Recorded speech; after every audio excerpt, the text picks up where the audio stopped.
मंत्री अमित शाह पश्चिम बंगाल के दौरे पर थे। उन्होंने राणाघाट और बीरभूम में रैली को संबोधित करते हुए प्रदेश की सत्ताधारी पार्टी टीएमसी पर जमकर निशाना साधा। साथ ही उन्होंने संदेशखाली के मुद्दे पर सीएम ममता बनर्जी की चुप्पी पर भी सवाल खड़े कर दिए। माता की, भारत माता की, वंदे वंदे। लोकतंत्र का सबसे बड़ा पर्व चुनाव, वो भी लोकसभा चुनाव। सियासी गलियारों से लेकर आम रास्तों तक हर तरफ गर्माती सियासत और चुनावी जनसभाओं में चलता बयानबाजी और निशानों का दौर। पश्चिम बंगाल दौरे पर पहुंचे केंद्रीय गृह मंत्री अमित शाह ने तृणमूल कांग्रेस और ममता बनर्जी पर जमकर निशाना साधा। शाह ने कहा कि टीएमसी का मतलब तुष्टीकरण, माफिया और भ्रष्टाचार है। उन्होंने ममता सरकार को भ्रष्टाचार में नंबर 1 बताया। साथ ही तल्ख लहजे में कहा कि बीजेपी की सरकार भ्रष्टाचार करने वालों को सलाखों के पीछे पहुंचाकर ही रहेगी। नगर पालिका की भर्ती में घोटाला किया, शिक्षकों की भर्ती में घोटाला किया, सिविल सेवा की भर्ती में घोटाला किया, गाय तस्करी में घोटाला किया, कोयला तस्करी में घोटाला किया।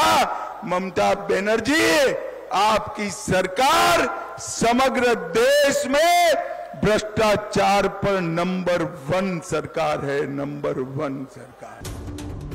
अमित शाह ने टीएमसी के नारे मां माटी मानुस पर तंज कसते हुए कहा कि तुष्टीकरण की राजनीति की वजह से ये नारा मुल्ला मदरसा और माफिया में बदल गया है। गृह मंत्री ने सख्त लहजे में कहा कि वो जनता के साथ अब और अन्याय नहीं होने देंगे और किसी भी कीमत पर ये सब आगे नहीं होने देंगे।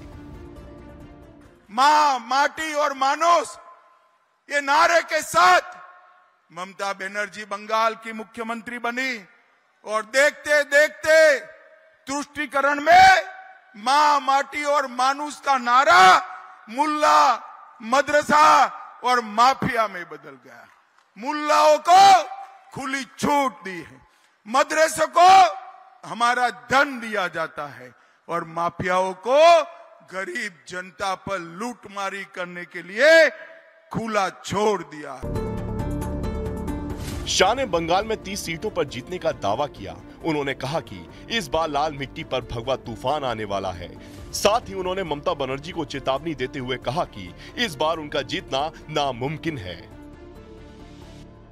हमारे बंगाल को सोनार बांग्ला बनाना है तो इसका एक ही रास्ता है, इस बार 30 से ज्यादा सीटें कमल के निशान पर जिताकर मोदी जी को दे दो। मोदी जी बम धमाके भी बंद करेंगे, भ्रष्टाचार भी बंद करेंगे और सीएए भी देने का काम नरेंद्र मोदी जी करेंगे।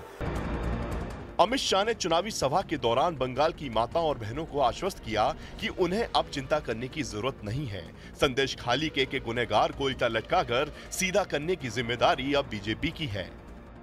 चुनावी सभा के दौरान संदेशखाली घटना का जिक्र करते हुए गृह मंत्री अमित शाह बंगाल सरकार पर हमलावर नजर आए। उन्होंने धर्म के आधार पर सालों से बंगाल में महिलाओं के शोषण के लिए ममता बनर्जी को आड़े हाथों लिया।